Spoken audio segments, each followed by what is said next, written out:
আমি এমন একটা পর্যায়ে এসে দাঁড়িয়ে আছি যেখানে আমি কিছুই করতে পারতেছি না।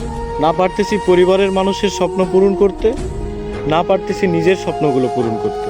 আসলে একদম জীবনটা আমার থমকে গেছে। আমি কিছুই করতে পারতেছি না। কি হচ্ছে আমার জীবনের সাথে, কেন হচ্ছে, এই হিসাবগুলো আমি মিলাতে পারতেছি না।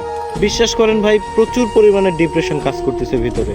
আমি অনেক ডিপ্রেশনের মধ্যে আছি। আমার জীবনের সাথে কেন এগুলো হচ্ছে আমি নিজেও জানি না।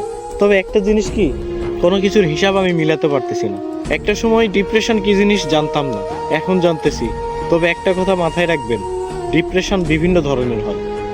শুধুমাত্র প্রেম বিচ্ছেদের কারণেই যে মানুষ ডিপ্রেশনে ভোগে, বিষয়টা এমন না। সবচেয়ে ভয়ানক ডিপ্রেশন হচ্ছে ফ্যামিলি প্রবলেম। হ্যাঁ, এগুলো আপনারা বুঝবেন না। যারা মধ্যবিত্ত পরিবারের, একমাত্র তারাই বুঝবে। ডিপ্রেশন অনেক কঠিন একটা জিনিস। এখান থেকে সহজে কেউ বের হতে পারে না, কেউ ডিপ্রেশন কাটিয়ে উঠতে পারে না। তবে আলহামদুলিল্লাহ, ধৈর্য ধরে আছি, ভালো কোনো একদিন আসবে।